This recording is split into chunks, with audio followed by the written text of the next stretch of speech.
Okay, now let us start. Question number 3. Question number 3, it reads as follows. It says to us, a hydrogen fluoride, which is HF, is used in the manufacturing of refrigerants, herbicides, pharmaceuticals, and gasoline. You see, guys, I love chemistry. We are learning here. Hydrogen fluoride, which is HF, can be prepared by treating calcium fluoride with sulfuric acid according to the following balanced equation. Okay, all right. Now, we have the balanced chemical equation whereby CaF2 reacts with H2SO4 to form the salt, and HF in this case, most definitely, which is the formation of this, which is used in the manufacturing of refrigerants, herbicides, pharmaceuticals, and gasoline. So now you know what hydrogen fluoride can be used for many reasons in manufacturing. You'll be chemical engineers one day. So 3.1, it says to us, draw the Lewis diagram. 3.1.1, it says draw a Lewis diagram for HF. So when you draw the Lewis diagram, we use the valence electrons, right? So we have non-metal and non-metal. And we know that a type of bond that exists between these two is a covalent bond, the sharing of the electrons. So when we draw a Lewis structure for HF, F, it has how many number of valence electrons? We know it is in group 7. That means it has 7 number of valence electrons. So we're going to have 1, 2, 3, 4, 5, 6, and 7. In this case, F, it is not stable. So for it to be stable, it has to interact with hydrogen to form a stable compound like this, which is HF. So because we know that F will bond with hydrogen, hydrogen will share its electron to F. Now F will obey what you call an octet rule. F will be surrounded by a maximum of number of 8 electrons, meaning the outer energy level of F, it is now fully occupied by 8 electrons, meaning it is complete. Therefore, it obey an octet rule because it's 2, 4, 6, 8. But H is an exception of an octet rule, so it can be only surrounded by a maximum of 2 electrons because its outer energy level, it has only 1 electron. So this is how we draw a Lewis structure for HF using the valence electrons. So that's why H, it has only 1 valence electron, and so we just wrote dot here, which is a contribution of H, which is only 1 electron.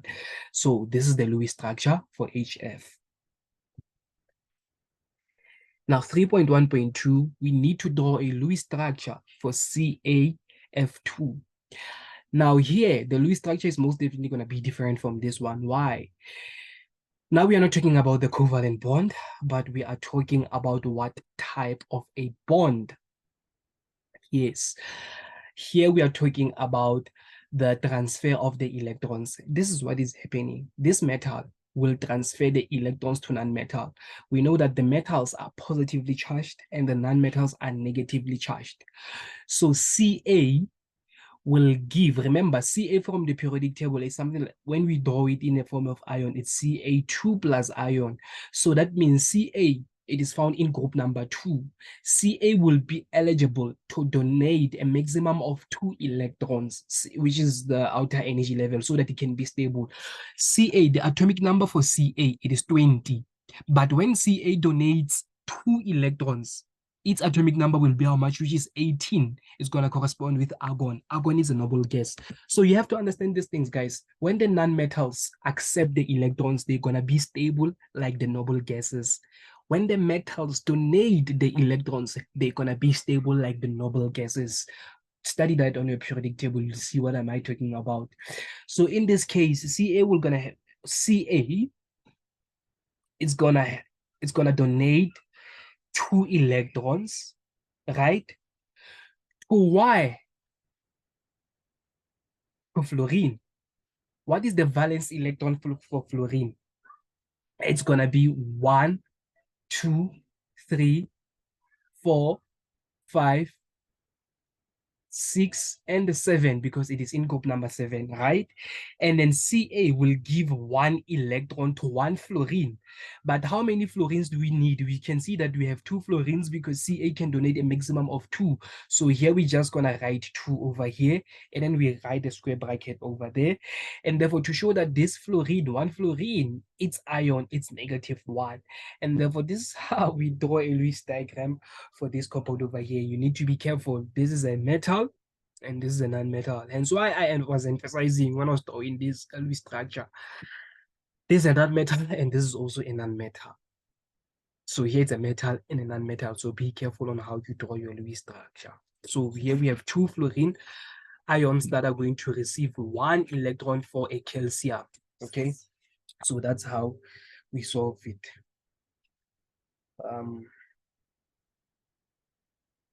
Okay. All right, that's how we do this. All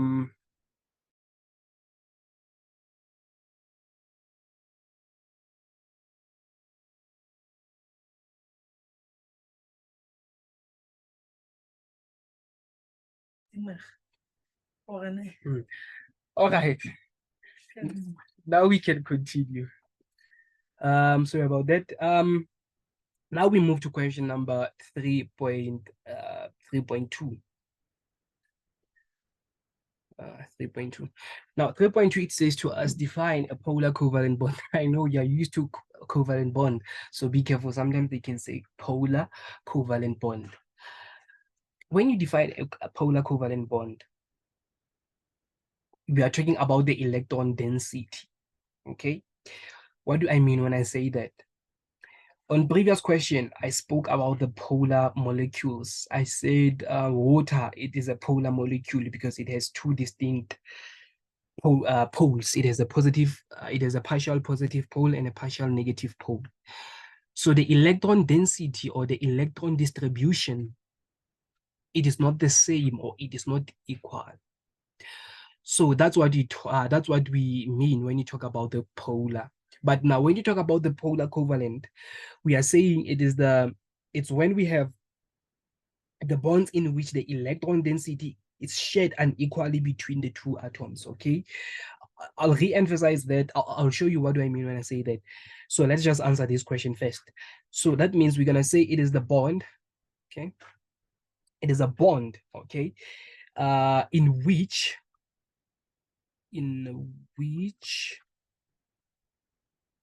the electron density is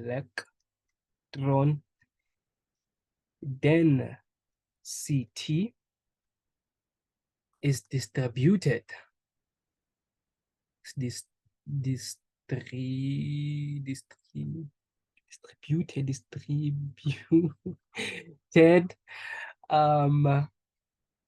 It is distributed unequally between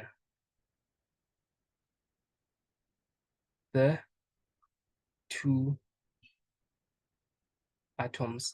You can say between the 2 non-metal atoms, okay, because it's covalent at the end of the day, or you can just say between the 2, or you can just say simply say between you can just say simply between the 2 atoms. Between the 2 atoms. Let me just write 2 there. Okay. Between the 2 atoms. So now to make this to make sense out of this, HF is a polar molecule, né? So HF is something that looks like this, and then you have F over there, 1, 2, 3, 4, 5, 6, 7, and then H.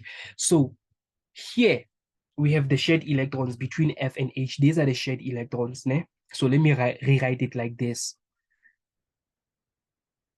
Now, these are the shared electrons between H and F. Now, because F, it has what you call the highest electronegativity. These shared electrons, they're going to be pulled towards F rather than H. They're going to be pulled towards F. So if you have a look at this, F will be surrounded by negative cloud of electrons. Remember, how many electrons of F are there? F atomic number, it is 9. So that means protons are 9. But now because F will have extra electrons surrounding it, meaning we have 10 electrons for fluorine. So fluorine will be surrounded by negative cloud of the electrons, hence why we say it will be partially negative. But because this shared electron of H, it is more leaned towards F, that means hydrogen will be left with its proton, right? Because the atomic number for hydrogen, it is 1. So that means hydrogen has 1 electron, 1 proton. So that means H will be surrounded, will be left behind with positive proton. Hence why they say H plus, it is a proton. It will be left with a proton.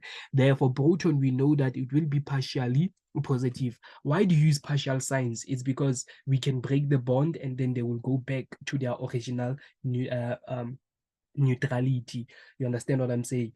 So now here we have positive pole, which is HF, right? We have positive pole and a negative pole. So this is a polar molecule.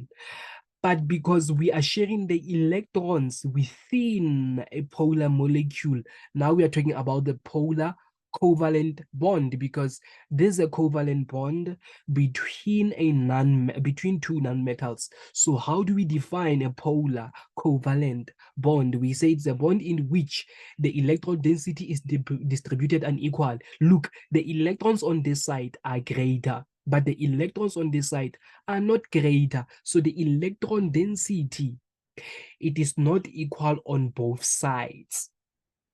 Okay, the electron density here, it is unequal. Hence why we say bond in which the electron density is distributed unequally between the two atoms, which is between these two atoms. Density, you can also refer to mass so that you can easily understand what am I saying, electron mass, because we have more electrons over this side.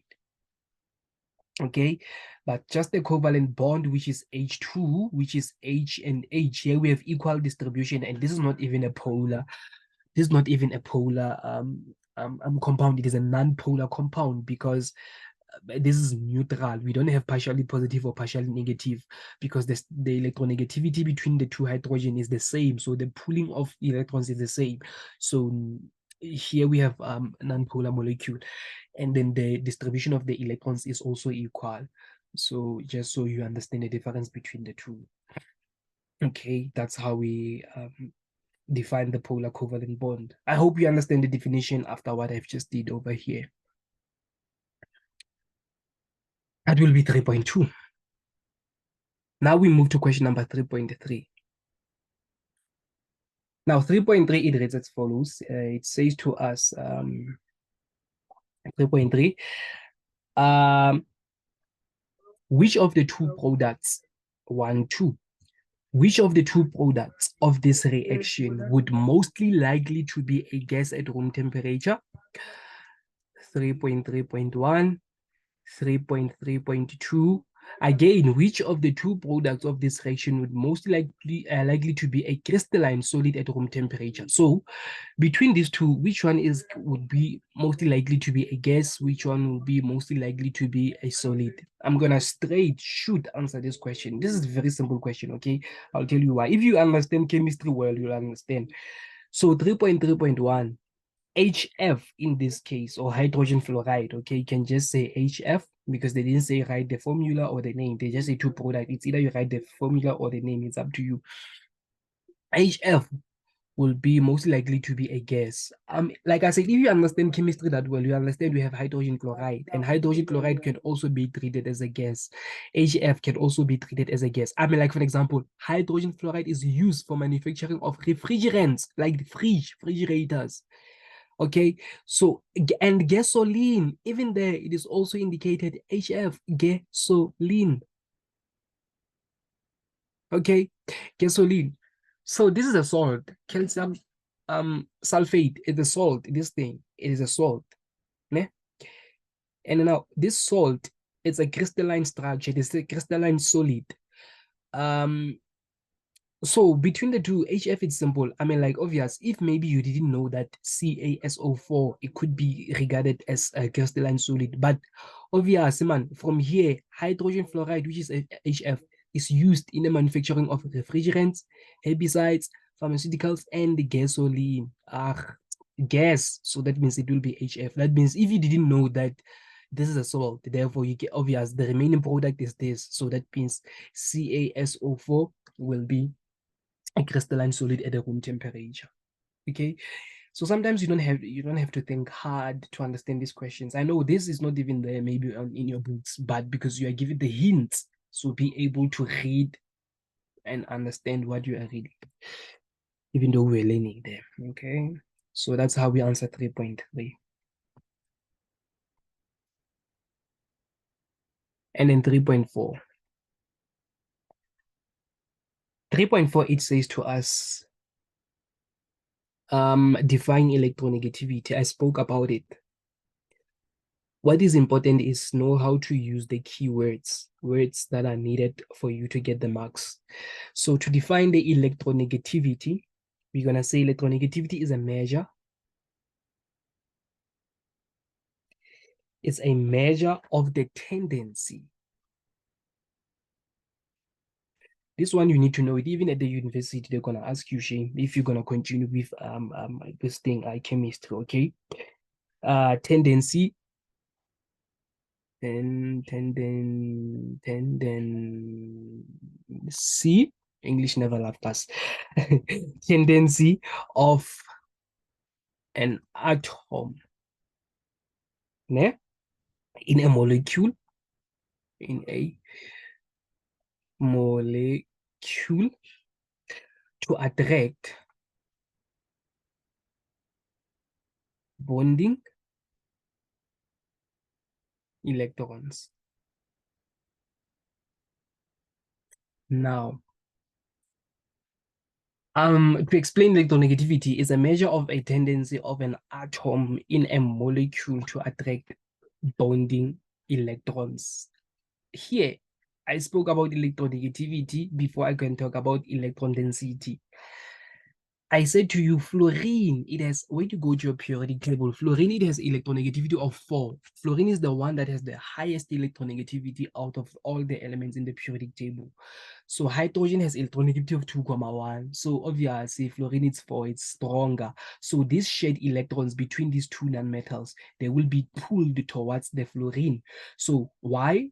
These shared electrons are towards fluorine because fluorine has high electronegativity. So when we go back to the definition, which is a measure of a tendency of an atom in a molecule. This is a molecule. This is an atom, which is F. Atom in a molecule, in this case, which is F, is going to attract the bonding electrons, will attract the bonding electrons towards itself. It's that tendency of F to attract those shared electrons towards itself. We call that principle electronegativity. Okay. Honestly, I don't just like doing the definitions. I love explaining them so that you can understand them. I assess kids to understand, not to pass. Automatically, you will pass if you understand. So that will be 3.4. And then 3.5, it says to us, use electronegativity to do what? Periodic table has electronegativity values, okay? Use electronegativity to determine the type of bond that will form in calcium difluoride.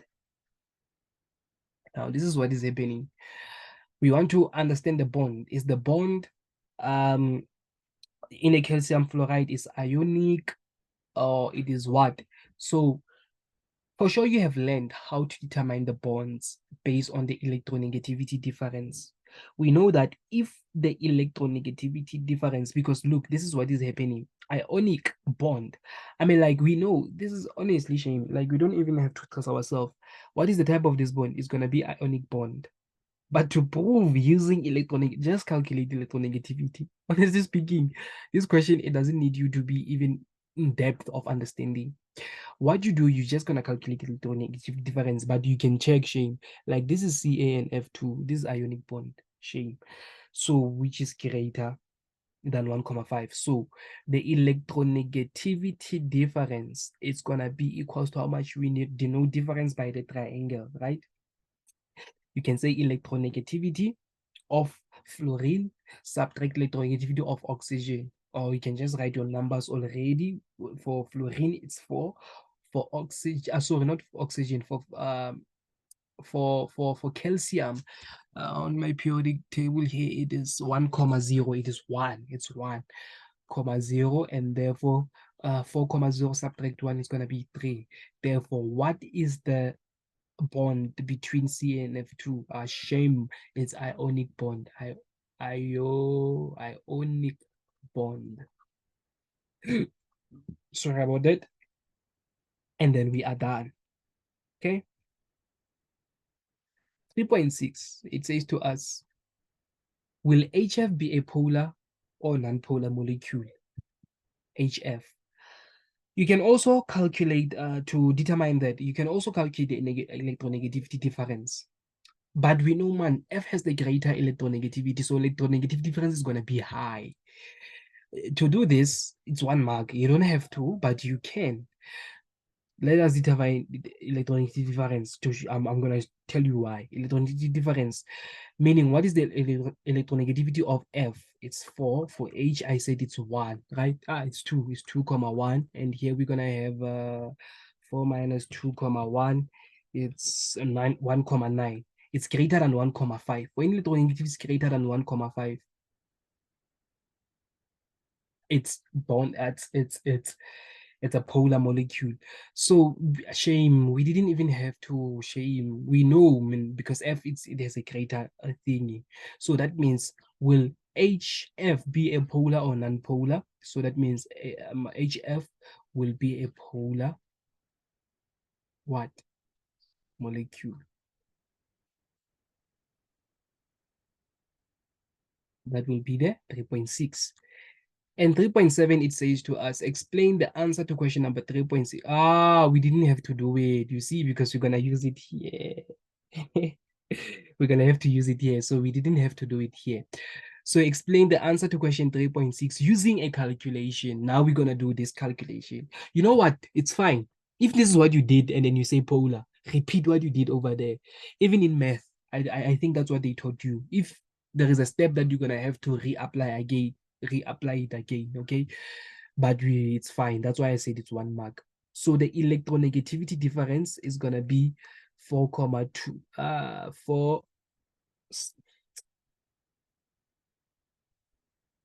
It's going to be 4,0 subtract 2,1. We're going to get 1,9, right? Therefore, the molecule is polar. Therefore, we have the polar molecule. And then that's it. You get your answer and your conclusion. And therefore, that's how we answer this question, which is question number 3. Now we move to question number 4. The learners conducted an investigation to do what? To determine the relationship between which variables? Between the pressure and volume. What law are we talking about here? Boyle's law. We did this question yesterday. The moment you see pressure and volume, shame, thank you very much. We are talking about Boyle. So the learners conducted an investigation to determine the relationship between pressure and volume of a given mass of a gas while keeping the temperature constant. Shame, this is Boyle's law. Remember, I said to you yesterday, PV is equals to nRT, temperature constant, R constant, number of moles is going to be constant. How do we see number of moles or mass, whatever, is going to be constant? Because we're going to perform this investigation under an enclosed system. And we are talking about the gases. So we are enclosing them because we don't want matter of gas to escape, so that we can keep mass or number of moles of the gas constant. So we're going to keep these guys on this side constant. PV is equals to K. K is a constant K because everything it is constant. How do we keep number of moles constant? We're going to run the experiment in a closed whatever, cylinder, column or container or vessel, supposed to be closed wherever we are running the investigation. So upon here we have a syringe. This syringe, it is closed on both sides, and this is a pressure gauge. It will read the pressure, and then this thing of syringe, when you push it, the volume will decrease. So we're gonna change the volume and measure the pressure. Change the volume and measure the pressure, because you can see on this graph our pressure, it is y-axis, and then the volume, it is x-axis. So here it's a measuring, we are measuring this, it is the independent variable. Here we have the dependent. Here we have the dependent variable, and then here we have the independent variable. Independent, it is the one that we change, meaning you gotta take your syringe, you gotta compress your syringe to a certain volume, and then you measure the pressure. Maybe, I don't know what's the reading of the syringe, maybe 2 millimeters, you measure the volume. 3 millimeters, you measure the pressure. 3 millimeters, you measure the pressure. 2 millimeters, you measure the pressure, until we obtain the results, and then we take those results, we draw them on the graph like this. So volume, it is independent because it is the one that we change, and then pressure, it is dependent because it is the one that we measure. Dependent, pressure depends on the volume. What you do with the volume of the gas, the resulting pressure depends on the volume. Okay, and it is enclosed. The gas inside of this, it is enclosed. You see, this syringe doesn't have a hole or whatever so that this can escape. That's also very important. And then here we have, I don't know, it could be external, but yeah, it's fine. So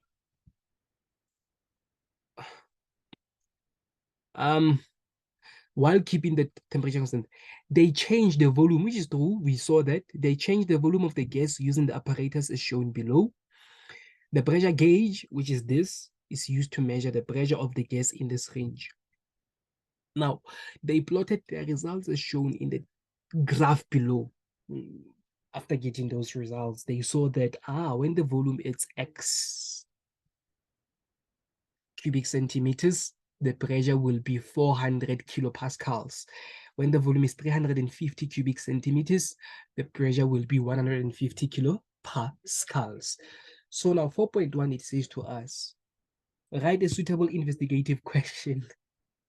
I'm laughing because we did this question yesterday. Not this question. Yeah, this question, not this question, the whole question. And I was emphasizing on how to write an investigative question. If you remember, I said you go back there. You want to see what does these learners want to do. That's how you write the investigative question, right? The investigative question, based on that, without wasting time, we're gonna say what. It's a question, right? You start with what. What is the relationship between what? Between the pressure and the what? Volume of a gas. You can also say gas in a syringe, right? When the temperature is kept constant.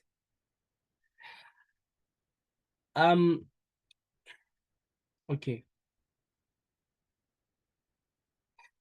Also, you can include when the what is the relationship between the pressure and volume of a gas when the matter or moles or mass of gas kept constant and the temperature constant.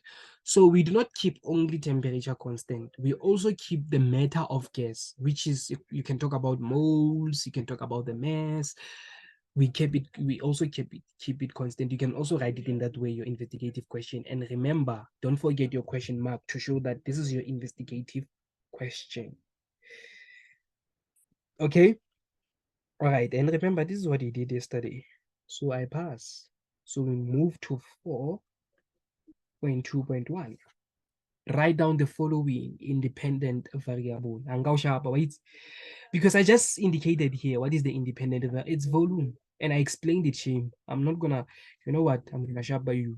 This is the volume, right? This is the independent volume. And then 4.2.2, the controlled variable. The controlled variable, or they can also say the fixed variable. It's a variable that we keep constant. And this is the variable that we keep. So this is the variable that we keep. It's temperature. It's number of moles or mass of a gas. But here you can mention mass because they spoke about mass instead of number of moles to be safe. So you can say temperature. Okay, you get what I'm. If you don't want to say temperature, you can also say mass of a gas. Okay. And then 4.3, state in words the law that is being investigated. Shame. I feel I should be asking you these questions. But this is the stating, right? So meaning we're going to have to state the law that is being investigated. So the law that is being investigated, we said it is Boyle's law, right? So now how do we state the Boyle's law? We're going to talk about the pressure and the volume while we keep some other variables constant. So we're going to say, how do we state it? The pressure of an, we are stating Boyle's law of an enclosed, right? Of an enclosed gas is inversely, not directly, né? It's inversely proportional. Proportional to what? To the volume. To the volume.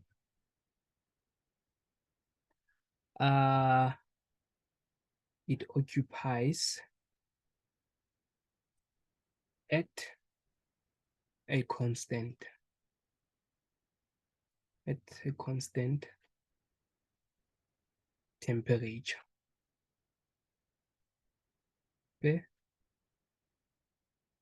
Temperature. This is how we state Boyle's law. Look, if you forgot how to state it, my advice is PV is equals to nRT. Keep this, we know this is constant, right? And call it whatever alphabet you want to call it. You can call it N. Okay, you can call it N, we have N. Let's call it K. Okay. And therefore, divide both sides by determine pressure. When you determine pressure, you're going to have K over V. So let us define it. Now we're going to define Boyle's law using this. This is a pressure, right? What is Boyle's law?